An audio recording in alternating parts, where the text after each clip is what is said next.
Hello, everyone. My name is Monica Kretschmer, and I'm the founder and CEO of the Universal Women's Network and Woman of Inspiration. And this is the Woman of Inspiration podcast, where we are speaking with women who are leading by example and trailblazing and making an impact locally, nationally, and globally. Today, it is my absolute pleasure to be speaking with Victoria Barnes, who is the Formulation Assistant Manager for Dove Deodorants at Unilever. So welcome, Victoria. You are in the UK. I am in Canada right now. We're on the opposite ends of the time zone here. So good evening to you. Your end of day, I still got the last of my Friday to go through, but so excited to have you on the Woman of Inspiration podcast today. Welcome.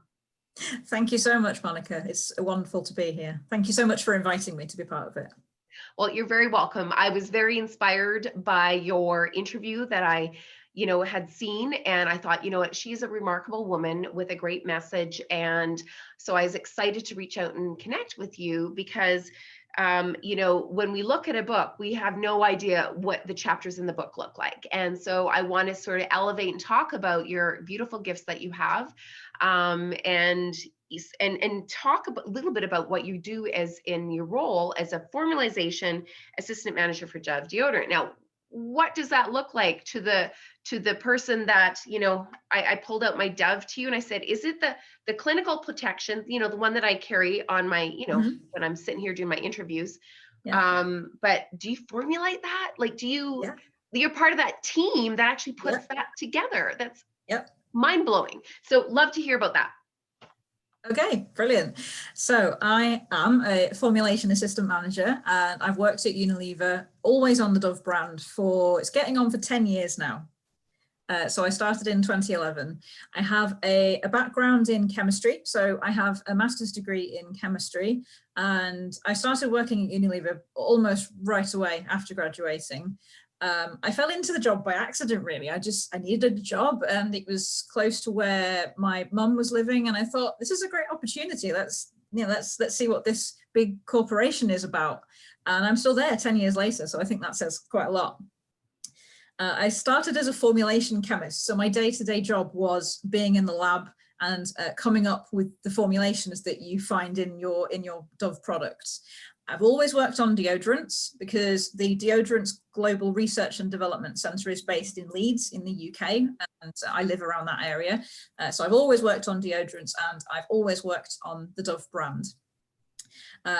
Over the past 10 years, I've been promoted to Formulation Assistant Manager, which means I do still spend quite a bit of time in the lab coming up with new formulations, testing them out, seeing if they work, doing things like assessing fragrances, which you don't necessarily realize is part of the process, but you have to make sure that the fragrances are performing really well and they're stable. You have to make sure that the formulation performs in the way that you want it to. So is it going to last 48 hours?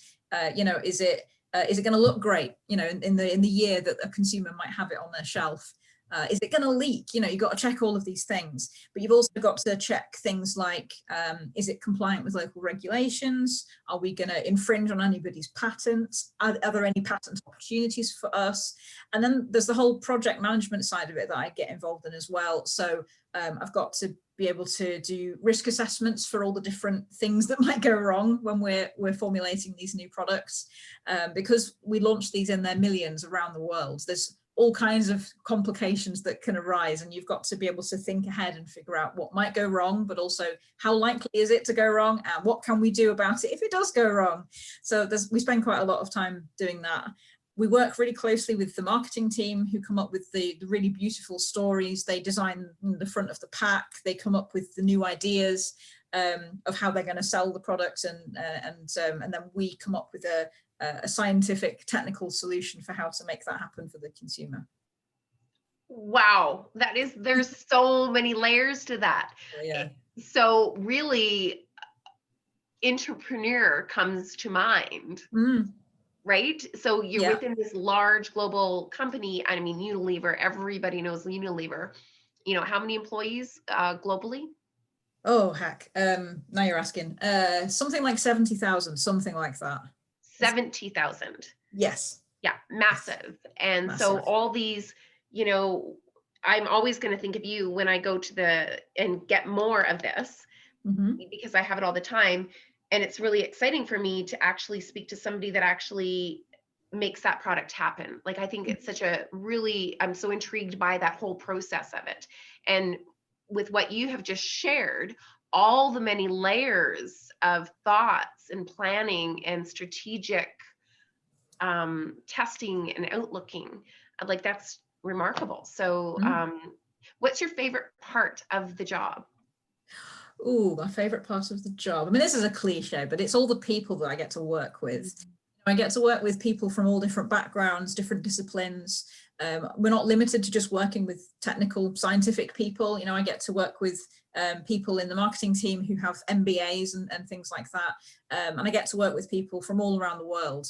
Because our market, the deodorants market, is global. They are present in every single country pretty much, and Dove is present in almost every country. So we have people all over the world that we can talk to. We get to know loads of different areas of the business. Even right up to sometimes we talk directly to the people who are talking to the retailers in a particular country, and we get direct feedback from them about what's going to work for them, what's not going to work for them, because they've got a really strong relationship with this retailer and they know what's going to click for them, and they feed it right back to us, and we try and tailor what we do for them. Very cool. Now, I know that we had a jam session going on in the green room, which was pure gold, I have to say. So excited. Lots and lots of questions. We're going to feed that into the interview here. But we're talking about your role and about, your word of the year and, the exciting opportunities. And I said, so what is your word for the year? And so maybe you can share with our listeners what that word of the year, because it actually loops into what your what's coming up for 2021 for you personally. Yeah, definitely. So as I said, I worked in the global innovation team for 10 years. So that's quite a long time. I've been promoted in that time, but I've worked on the same brand. I've worked in the same team, and people around me have changed here and there, but I'm in the same team that I've been in for 10 years. And I found out yesterday that I'm actually going to be moving teams and my job is going to become quite different. So for me, my word of 2021 is unknown, because I'm going to learn loads of brand new things. I'm going to work with loads of brand new people that I only know vaguely right now, but they're going to become the people I talk to every day. And I'm also going to be focusing on a particular market that I know quite a bit about already, but not with like a laser focus. And I'm really excited to do that. But I'm used to being the one in the room who knows all the answers, and I'm going to have to embrace being not that person anymore for at least the short term, because I'm going to have so much to learn. Well, that sounds like an exciting journey, not knowing all the answers for one. How comfortable are you with asking for help? Like, that's a big one for every woman out there that I've ever met is, are you comfortable with that? Taking that baton, it looks like a big promotion, a reach. So how comfortable were you to make that decision when it was proposed to you? I don't like asking for help particularly. I never have been. Even when I was a kid, people used to tell me, "Why didn't you tell me you were cold? I could have given you a coat." I don't. I like to find things for myself and do things for myself. But as I've got older, I've realized I can't always do that. And actually, if I'm the person in the room who knows the most, I'm not learning. And you have to keep learning. There has to be somebody in the room more experienced than you, otherwise you're not going anywhere.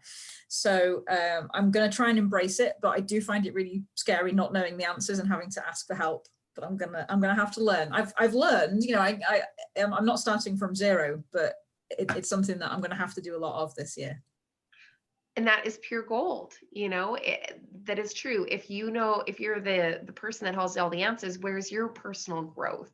So that next year of the unknown for you really sounds very exciting to me. And I wish you lots of success. And we look to keep in touch and see your progress and have you keep us updated on all these things and to share a little bit more when you can.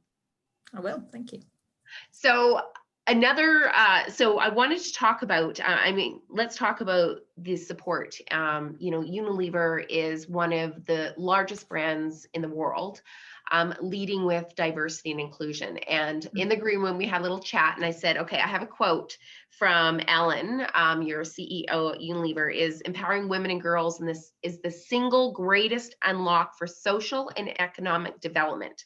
Unconscious bias, harmful norms, and stereotypes hold women back. Like, such a powerful quote. I believe 2020, he was the advocate for women in the workplace globally. So how is it working in a culture that is so, top of mind, that's, really, is it in 70,000 people? Do you feel it? Do you feel that culture that's set within an organization which spans 70,000 people globally? Oh, absolutely, I do. Even 10 years ago, when I started working at Unilever, we already had a very female-forward culture. Some of that might be because I work in personal care, in deodorants. I don't know whether it just appeals to women more, but there are a lot more women in the immediate teams that I work with. There's been periods in the last few years where I look around in the team that I'm in, and I'm like, there's no men here. This is really strange. So I know there are parts of the organization where they're trying to have more women in senior roles and things, but largely we have achieved it, if not exceeded, having more women than men. I find I've never personally experienced any barriers in my career being a woman. I've never found it. I found so many role models in around those 10 years that I've worked there, both male and female. I've had so many different role models that I can look up to and learn from. And most of those have been women, because that's mostly what I'm surrounded by all the time. So with this new role that you're going into, this unknown, you're probably going to be in an environment where, are you going to be in a role where you're the only women, or again, is it a different role where you're going to have a blend? No, it's going to be a blend. It's going to be a blend. And I already know some of the women that I'm going to be working with in my team, and they're just awesome. They're just brilliant, and I'm really looking forward to learning from them. Okay, that's so exciting. And I know that, Unilever and all the brands, there's a big, presence for welcoming men to the conversation, and men are part of that, which is completely aligned with Support Her, which elevate the men that are champions for women in their networks, workplaces, and communities. So, who are the supporters in your world? I'd love to know, who are those Support Hers in your world that kind of push you from the sidelines to step out into the unknown? Well, there's so many. I mean, Alan Jope, the CEO, is a great example, because he's always championing women. Quite a lot of the executives on his board are women.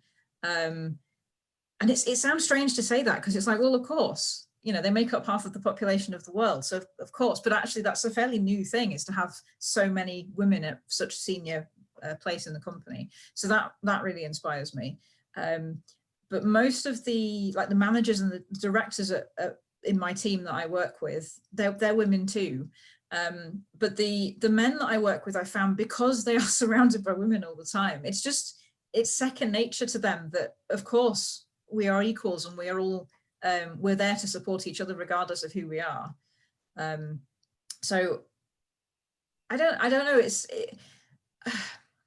I'm not sure what else to say about that, really. We're all there to support each other. I've never really come across anybody who wasn't supportive, who I thought saw me differently because I was a woman. All of the men that I've come across at Unilever have been incredibly supportive of everybody around them, regardless of who they were. Super amazing. And I just think that's kind of like, it's the culture of the company is so deep seated, and has been for such a long time. It's not like checking a box. It's about the people. And so your answer is really beautiful. And, you don't need to say anything else. If it's not broken, it can't be fixed, but all you can do is contribute to the bigger picture and keep it going. Right. So that's super awesome. Now, I know that, the interview, when I saw your original post, we were talking about, it was a post about some sort of your Asperger syndrome. And, so never judge a book by its cover, but, so tell me about this beautiful gift that you have. And, first, for those that are listening that may not know exactly what Asperger syndrome is, what is it? How would you describe it? And then maybe start back to, how you knew that you had it. And let's start there. Okay. So Asperger syndrome is part of a spectrum of disorders on the autistic spectrum, as it's referred to. Typically, people who have Asperger syndrome, it's one of those that's very easy to hide, especially for women. Women are frequently undiagnosed with it, or the diagnosis rate for women is much lower than it is for men, because women are just better at hiding it. Quite frequently, people who have Asperger's are what's described as high functioning. So they appear to be doing, all the normal things in life, perhaps to a very high standard with a great level of achievement, and people might not realize that there's something a little bit different. So I would describe it as my brain is wired slightly differently, and it is different for every person who's diagnosed with it, as many of these mental conditions are. They're not the same across everybody. It's not a specific set of that everybody has the same symptom. So my experience of it is that it causes quite a lot of social anxiety, because I struggle to read people, and I find other people quite intimidating. I have like a circle of people around me, and by circle, it's a really, really small circle of people that I am 100% comfortable with spending my time with. And that's probably my mum and my sister and my husband and my dog, if you count dogs as people, which I do. And that's kind of it. Everybody else outside of that circle, regardless of who they are, regardless of whether I'm related to them or whether I've known them for 10 years, I always have a level of anxiety when I talk to them. And it gets easier the more that I know them. And if the nature of our relationship enables it to go easily, like I have a more familiar relationship with people like my manager at work, because I talk to her pretty much every day. We talk about loads of stuff. So I have quite an easygoing relationship with her. So the anxiety is not so much. But then there's other people at work who I might talk to them every week, but like it's only ever in a formal setting. So I never really get to know that person that well. So I have this social anxiety that comes from my inability to read people, to understand people. I don't get hidden meanings of things. If somebody's, they say that people say things between the lines, reading between the lines, people imply things. I don't get it. You have to tell it to me in black and white, or I'm not going to pick up on it. That can be in written communication, or it can be the way that you're saying something to me. I'm probably not going to pick up on it. Just tell me it in black and white terms. I like to do the same thing over and over again. I like a lot of repetitive behaviors. This is quite typical of autistic spectrum disorders. I recently got into knitting because it gives me the chance to do something repetitively that's not boring. I don't find it boring because I'm making something and I'm being creative, but it's repetitive, and I get in like a zone when I'm doing that. There's something clicks in my brain where I'm doing this comforting repetitive thing. I can do it for like 8 hours a day. I've done it before where I've just been sat and I haven't walked anywhere. I've just been sat on the sofa doing my knitting because my brain is so happy doing that. It's quite typical for people with Asperger's to have obsessions, quite obsessive interests. And that can be a hobby. That can be anything from a few weeks where they get really, really obsessed with it, and then it's sort of, okay, we're done with that. That was interesting for a while, but it's done. Or it can be something that takes over their whole life for years at a time.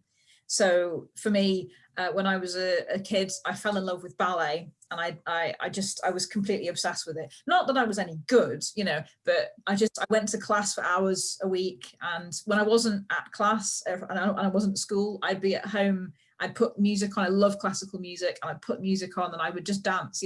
Whatever the music said to me, I would just dance, because my brain was in that happy place when I was doing it. And knitting is another one of those. That's why I'm so happy to do that.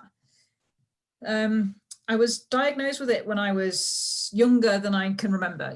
I was maybe 3.5, something like that. And I was at nursery. when I, with all the other children at nursery. And I think I was the eldest child, and I've got a younger sister. I'm the eldest child, so I was like the first experience my mum had ever had of having a child. So like to her, I was normal because like she didn't have any other frame of reference. None of her siblings had had any children by this point because they're all younger than her, and she was quite young. So I was the only frame of reference she had. And then I went to nursery, and this is what I'm aware of, this is what I've been told, is that the teacher at nursery had pointed out gently to my mum and dad that Victoria's a bit different. Maybe we should, get an educational psychologist to come and have a look. And I would do things like I would walk around the edge of the playground talking to myself. I would be telling stories to myself. I wouldn't play with the other children. I was quite happy to go off and do my own thing. I would talk to the other children, but like in a very stilted way. I didn't socialize with them properly. I would just go and do my own thing. So I was diagnosed with Asperger Syndrome. I wasn't told until I was maybe 12 or 13, something like that. So I knew I was different from since I can remember. I knew I was different, but I didn't know what it was until I was a little bit older. And then when I learned, everything sort of fell into place. And I was like, oh, that's why things are like that. That's why I'm like that. That's why I've always felt a bit different from everybody else. So as I got a bit older, it got easier to deal with because I understood it for the first time.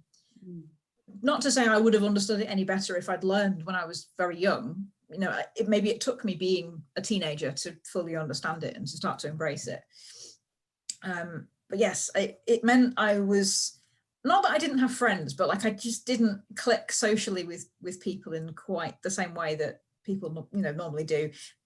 Children learn to make friends, and I couldn't. I didn't get it. I would go around, I had friends in the playground, and I would go around to their house after school for tea and things. I would do the normal things that kids do because my mum encouraged me to do it, but I didn't enjoy it in quite the same way. It was always like, I'll do that because that's the thing that you do, but I want to come home, I want to be in my circle, and I just want to be me and do my own thing. And as I've got older, I'm still a bit like that. I've got better at dealing with the social anxiety that I have, but it is still there. And every year of my life, every new thing that I do, it brings new challenges that I have to learn to deal with, and I get better at it every year. How inspiring is that? I just, we had this conversation in the green room before, and I said, knowing that there's the anxiety, I said, number one, I said, this is your first podcast. This is your first podcast interview. Yeah. I want to make this as comfortable for you as possible. So please tell me how I can support you. And do you remember that conversation that we had in the very beginning? Yeah. Because it's real. I mean, I typically will ask somebody if I know that it's the first time, and we'll try and, go down to a comfort level. We danced it out to Stevie Nicks, and I said, so what's your power song? And it was The Edge of the Night by Stevie Nicks and Miley Cyrus. By the way, yeah. I love that song. So we had a great time dancing that out and just kind of getting comfortable with each other before we jumped into the interview. So did that help? Oh yeah, it does. Yeah. Use that for you? And I guess two questions. Number one, were you nervous before the podcast? And number two, did that help you with the, being a little bit nervous? Absolutely, it did. And do you know, the other thing that helped is before we started rolling in the green room, you talked me through what we were going to do. Like you talked me through, okay, I'm going to ask you about this, and then I'm going to ask you about this, and this is the sort of thing that I want to know. And it just made me feel, okay, I know what's coming now. It's great. And we chatted a bit informally when we first got on the call. You didn't just dive into the questions. You were like, well, we'll just get to know each other a little bit first. And that really helped as well. So thank you for that. Well, you're welcome. That's cool. I really enjoyed getting to know you a little bit more as well. And I've got to say, black and white, the gray is hard to read for anybody, I got to say, right? And especially email interpretations, and, you don't see somebody face to face, something, you kind of misread some things and how you respond. So I think the awareness that you have for how you interact with people, what your boundaries are is so important. That's kind of a Oh yeah. lesson for everybody, Mm. to know and say, this is the best way for me. I don't see gray. It's either black or white, but that helps clear the communication. So brilliant for you to be able to tap into that. Now, I look at it as a gift, being able to, do some of these.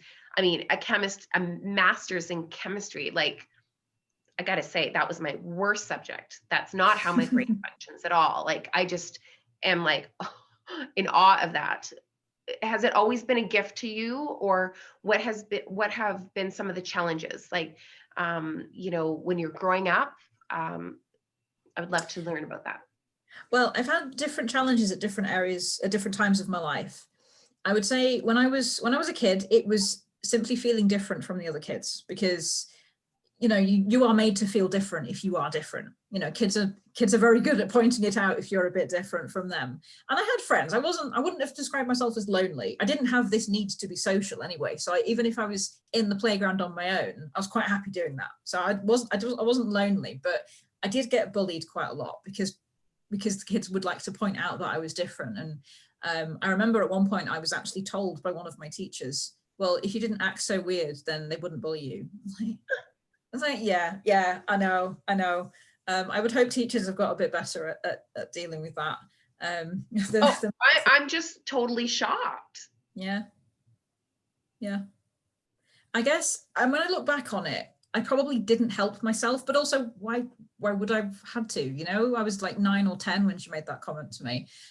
So yeah, there are things that I could have done to help myself, but why should I have had to? I was at school. I was trying to learn. I love learning. I loved everything about being at school, and I loved all of my teachers because they taught me everything that I knew. And I learned really early that if you're good at school, then you will do well in life. Now, I realized that's another black and white thing that is not really true. That's very gray, but I learned it really early. People kept telling me, well, if you do well, if you do well in your exams and school and things at school, then you'll be successful and happy. And we all know that's not quite how it works. So I just threw myself into school and learning as much as I could, absorbing everything like a sponge. But it also meant that if I didn't quite understand everything, if I got 9 out of 10 in a spelling test, or if I couldn't remember the answer to a question, or if I got a maths question wrong, I could not deal with it, because I thought, well, I'm not going to be happy and successful anymore because I haven't got that question right. And then the kids would bully me for it. The kids would tease me. Oh, you didn't get 9 out of 10, but you always get 10 out of 10. Why? And then they would make it 10 times worse. And I beat myself up so much. And I still do that. I'm 32 years old and I still beat myself up when I get things wrong. And people get things wrong. It's normal. You can't get everything right. Now it got better as I got older. As I was a teenager, I found my niche a bit more when I was a teenager. I found friends that understood me a bit better. We all grew up together, and I got better at accepting myself. I found things to do that I loved, like going to ballet class. I also love to sing, and I love being on the stage. I spent quite a lot of my childhood doing ballet workshops and singing workshops and doing performances, going to choir. And I grew up in quite a religious family as well. So singing in church was like a normal thing. So I never learned that singing was a strange thing to do. It was just normal. It was how you communicated. So I just loved to sing. And I found my niche when I was a teenager doing all of these things. And I thought, this is me. This is who I'm happy being. So this is much better. But I still, that anxiety about getting things right always remains with me. And of course, the older you get and the more educated you become, the harder it gets to get everything right all the time. When you're at school and you're doing spelling tests and there's 10 spellings to get right, it's not that difficult to get 10 out of 10, especially when you've got a brain like mine. But when you start doing a master's degree in chemistry at one of the best universities in the country, all of a sudden, for the first time, I was surrounded by other people who were just as smart as me, if not more. And my God, some of them was much smarter than me. And I did not know how to deal with that either, because I was used to being the best in the class at everything. And so as I became an adult, my mental health really suffered because I hadn't learned how to how to deal with some of these challenges that other people had learned how to do. Other people had learned how to get 9 out of 10 in a spelling test and be like, oh, well, I'll do better next time. I never learned how to do that. So then when I got to university and I couldn't be the top of the class anymore, I just couldn't. I wasn't smart enough to be the top of the class. I beat myself up about it so much. I genuinely thought to myself, well, I'll never be happy and successful anymore because I'm not the top of the class. I'm not getting everything right. How can I be happy and successful if I'm not getting everything right? It doesn't work. So that took an awful long time to work through. Quite a lot of my early 20s were taken up with all of these anxieties about not being the best at things. How do I be the best at things? If I have the right answer about something, I would lose my confidence completely. When I first started working at Unilever, a lot of the feedback I would receive at my end of year reviews for the first few years that I was there was, you need to have more confidence in yourself.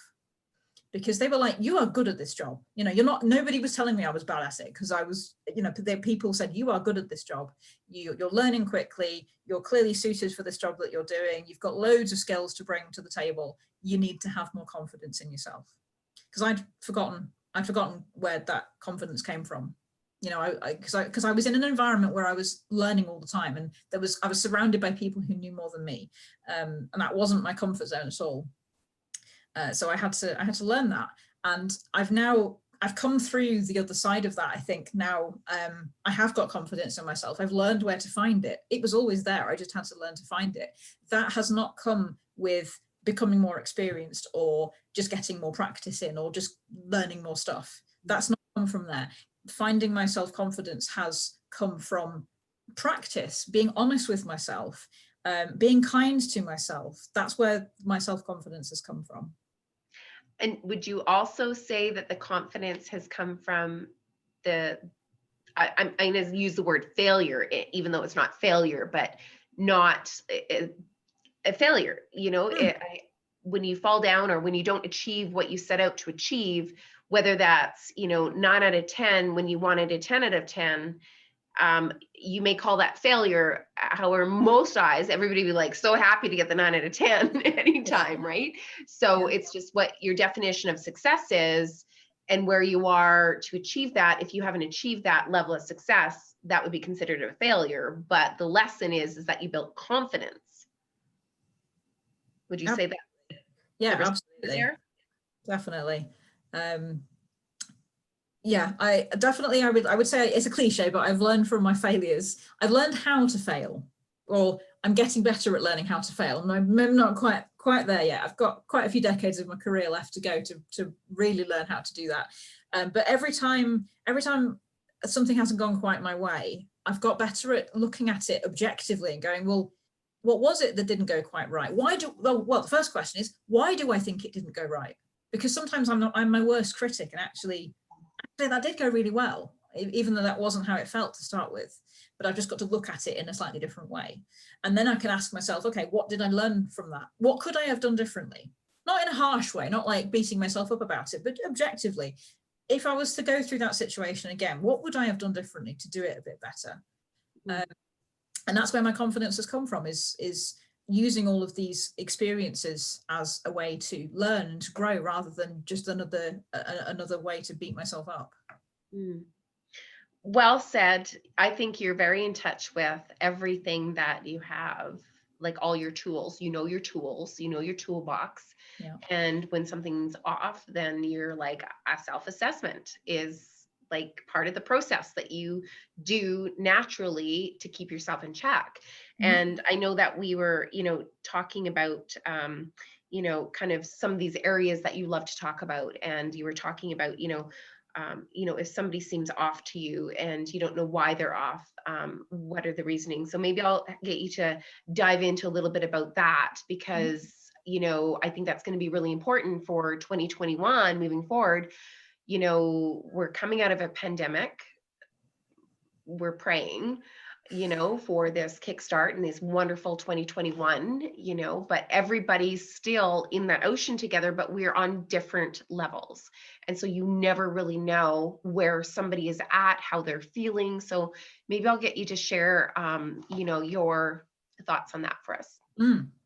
Well, first of all, you asked me before we started recording, you asked me whether I'd found working through COVID times better or harder than maybe before. My personal experience is that I've actually quite liked having to work from home a lot of the time, because, and the reason is because when I'm with people outside of my circle, this really tiny circle that is my circle, when I'm outside of that, it's always a performance. You know, I practice internally. I practice in my head how I'm going to approach different situations and what I'm going to say to people. I think, what are they going to say back to me? How's this thing going to go? And I sort of prepare myself as if I was going to walk out onto the stage and give a performance. I prepare myself like that. Frankly, that's exhausting. Doing that all of the time is exhausting. So I recharge by retreating into my circle and doing those repetitive things that my brain loves to do, like knitting. So when I'm at home, it gives me a bit of breathing space to do that, because if I need to spend 5 minutes to just give myself a change of scenery and just go and be with myself for a bit, I can go and do it. In the office, we're trying to allow people the space to do stuff like that, but in reality it's just difficult. You can be in meetings for 8 hours of the day. There's people around you all of the time. In our office in Leeds, we have a room called the Wellbeing Room, which is a place designated that you don't go in there and work. It's just a little sitting room. It's got a few plants in there, some books, a nice big window with lots of natural light in there, and it's just somewhere you can go if you just need a bit of zen, you know, just a bit of, I need a bit of a quiet time. And I sometimes would like to go in there just to give myself a bit of space. But when you're walking to that room, you might go past 5 different people who want to talk to you. And by the time you've walked there, you're even worse than you were before, because you've had to deal with all this other stuff that's happened. So I found being at home is actually a lot better for that, because I can give myself some of the breaks and the coping mechanisms that I wouldn't have as easy access to if we were all in the office together. But conversely, it's also been a bit harder working with people, because you can't read people as easily through a webcam, or some people don't put the webcams on, so you're just looking at their photo on the screen and you're just listening to their voice. I've always had anxiety about talking to people on the phone, so that's basically that every day. But I'm learning to deal with it, and actually we're all in the same boat, as you said. We are all in the same boat. Well, no, actually somebody said to me the other day that we're not all in the same boat. We're on the same ocean, but we're all in different boats. Some of us are in a big cruise ship, some of us are in rowing boats with an oar, some of us are on a life raft, and some of us are drowning, so because we're all sort of in the same situation at the moment, it's become a bit more of a level playing field. So I think that's been quite helpful as well. I love to hear the, when I ask people and we talk about the pandemic and COVID and, some of the things that you're grateful for. So outside of this work environment, what has the experience of the pandemic, has that been overall glass half full, glass half empty? What are some of the lessons that you have learned during this time? Well, outside of work, it's been a real blessing. Frankly, it's been a blessing because I have quite a commute. I live 40 miles away from the office, and it's easily an hour each way.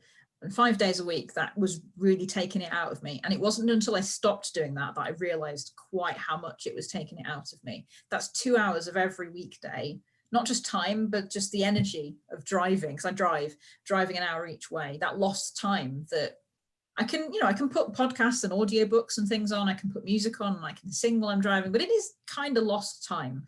So not having to do that every day has been really nice. I live at home with my husband and my dog, both of whom I love dearly. My husband has continued to work, and he doesn't work at home. He goes to work every day. So when I was going to work every day as well, the dog would be on her own for a few hours at a time. And she hates being on her own. She's a German Shepherd.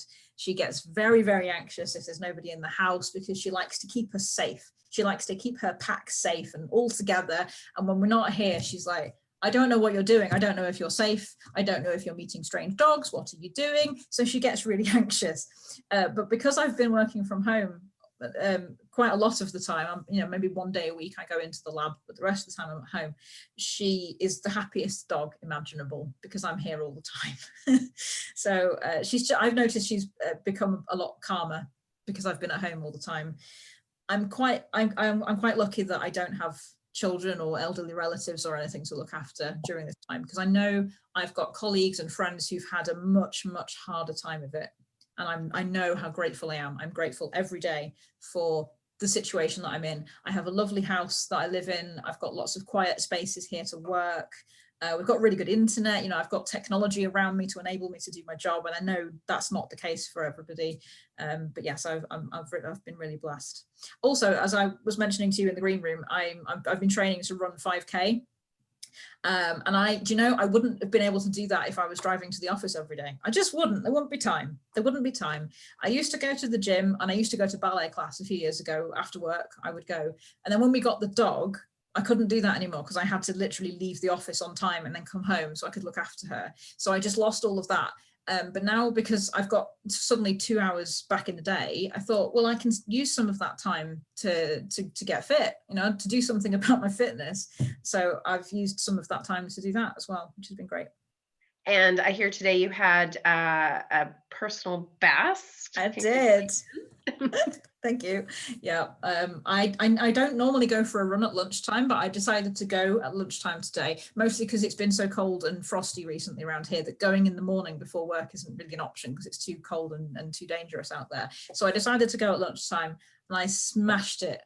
And I thought I was going to do really poorly because I haven't run for about 4 days because of the weather. But I completely smashed it. I felt like I was going to die at the end of it. I normally when I finish running and I get to the end, I've got 5 minutes walk to sort of warm down and get back to the house. But today I wasn't walking. I was standing at the side of the road with my hands on my thighs, bent over. There was nobody driving around me at the time, unfortunately, but if they'd seen me, they'd have thought I was having some kind of heart condition because I was stood there doing this. But I properly smashed it. And I was listening to my power song, Edge of Midnight, which really helped, I think, when I was running. Well, I'm going to say that I'm adding that to my list, my power song list. And I hope it gives me the same kind of feel that it gave you, because I'm going to bank on that.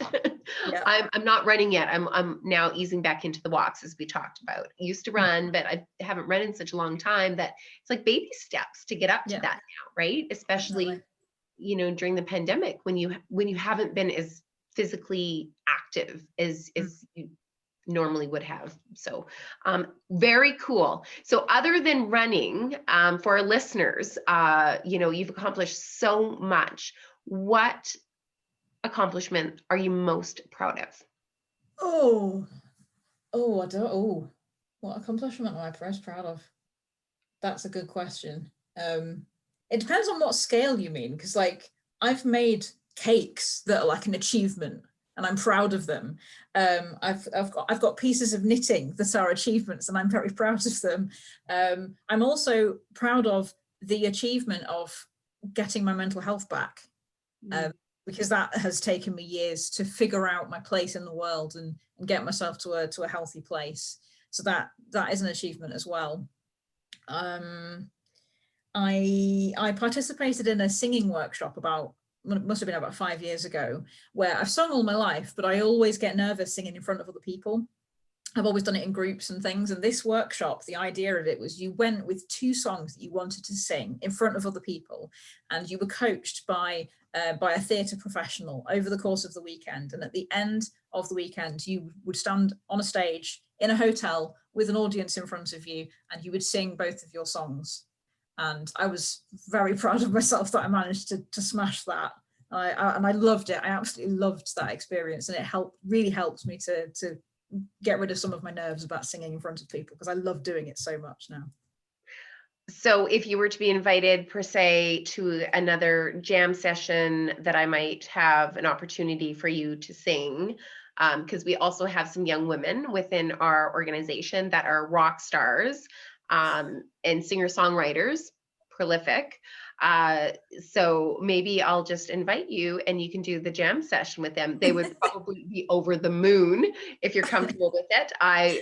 I see that happening if you're up for it, but congratulations. That is a scary thing, being on that stage. And again, once again, there's that building the confidence piece. I could do it, right? I can do that. I can do anything. And I think for our listeners right now, when we, I've just come out of some really challenging times, confidence. I have met one woman where confidence was not, sitting in the back on that one shoulder going, okay, girl, you can do it. But are you sure? Come on, girl, take it. Yeah. You can do it. And it's a constant, that imposter syndrome, right? Oh, yeah. How do you feel? The imposter syndrome, like it's related to the confidence, but at the top of your class, have you ever experienced it? Oh, yeah. Yeah, I have. I have to look at myself in the mirror someday and give myself a bit of a talking to that I deserve to be where I am. Because it's so strange when I think, how I was 15 years ago, and I think of how insecure I was and how I didn't think I would achieve anything in my life because I found everything so difficult. If I was to tell myself back then, if I was to tell myself that 15 years ago self where I would be now, I'd be astounded, and I've done all that myself. I've found that in myself, and I'm not maybe what other people would think of as one of those high achievers. I'm not a CEO. I'm not managing huge groups of people, but where I've got to, for me, is an incredible achievement for me, just knowing how many different challenges I had to face when I was getting there.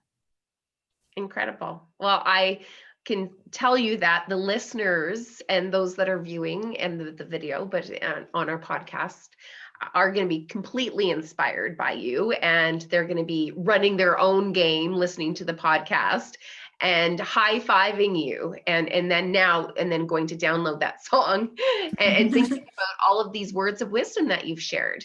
Thank you. I really appreciate how authentic and open and transparent you have been with us, because that's truly a gift, to be so aware of who you are as a woman.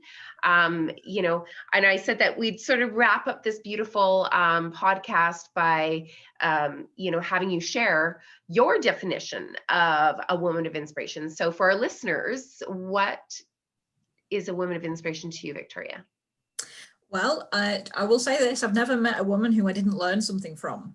So I think almost every woman is a woman of inspiration to me, whether that's because of their professional achievements or because they are particularly talented in a particular area. Sometimes I meet women who I'm just astounded at how much good they do for their community.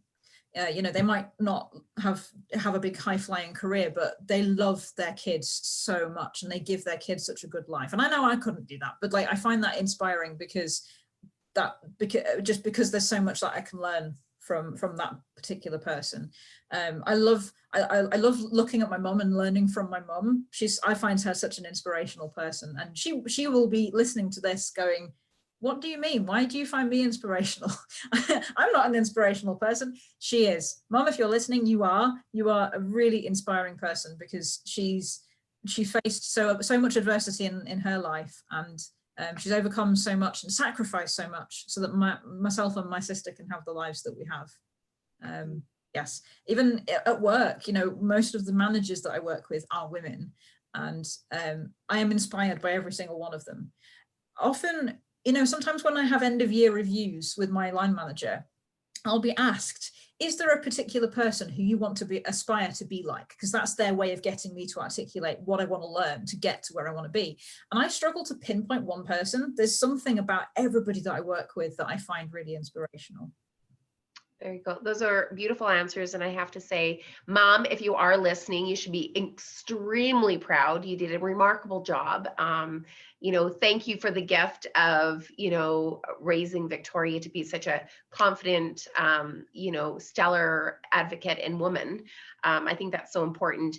And I know that your voice is going to be heard. I hope this podcast, for those listening, will share it with other women that want to step into their greatness and raise the awareness for, young women to have confidence, and to other people struggling with anxiety, and being a little bit different from everybody else, because I truly believe if you're different, that's what makes you great.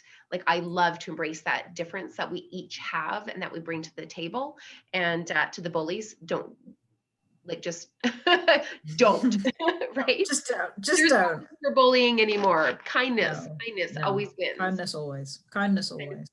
So I will leave this wonderful interview and say thank you so much, Victoria, for let us, I call it the inner circle. So thank you so much for letting me into your inner circle. I love the way that inner circles are so strong, right? We have a lot of people in our outer circle, but our inner circle is really, really sweet spot. So thank you for sharing that inner circle with us today.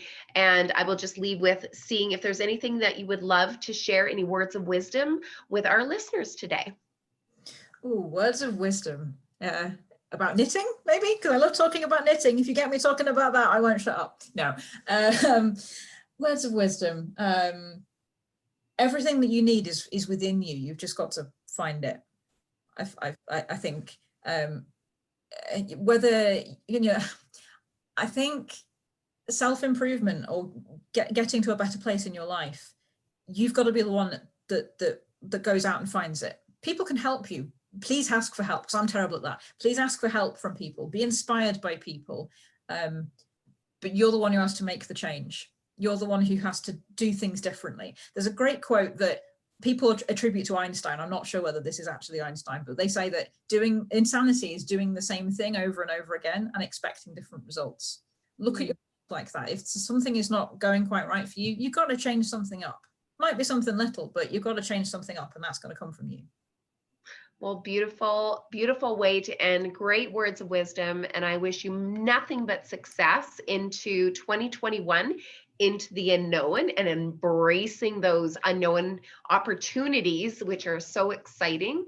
And I look forward to keeping in touch with you. To our listeners, thank you for joining the Woman of Inspiration podcast. It was an amazing interview with Victoria Barnes, who is, working on all of these great things, including, the clinical protection that I use every day on the brands, and actually formulating the chemistry behind these brands and the fragrances to make that happen, which I find completely exciting. But I look forward to sharing more of your story, inviting you back. And to those listeners, please share the podcast with a woman that you think would love to hear Victoria's story. And Victoria, if anybody does want to reach out and find out what you're up to or connect with you, how can they do that? Well, I don't do a lot of social media, I'll be honest. If people want to get in touch with me, I am on LinkedIn, which is where you found me. And that's just Victoria Louise Barnes is my name. Or you can email me if you'd like to. I'm really happy to hear from anybody who wants to just hear more about me. If you're at a place in your life where you think you could you could learn a bit from me, maybe, then I'm quite happy for you to get in touch with me. My email address is Victoria Louise Barnes, that's BARNES 1988, yes, I'm 32, @gmail.com. Amazing. And I'm looking forward to inviting you to perform with our peer-to-peer jams with some of the younger leaders up and coming. And again, if they reach out to you on LinkedIn, I know you probably will get inundated once this goes out.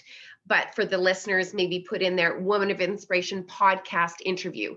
And then you have a little bit of an insight, why this person is contacting you. And that might give you some insight to just make that connection there. But thank you again. It was a true blessing to get to know you. And I'm excited for your future, and Happy New Year. Yeah, thank you. Happy New Year to you. And thank you so much for inviting me to be on your podcast. I had no idea anybody would find me inspirational, but it's been wonderful. It's been absolutely wonderful talking to you. You are a woman of inspiration, Victoria. Thank you.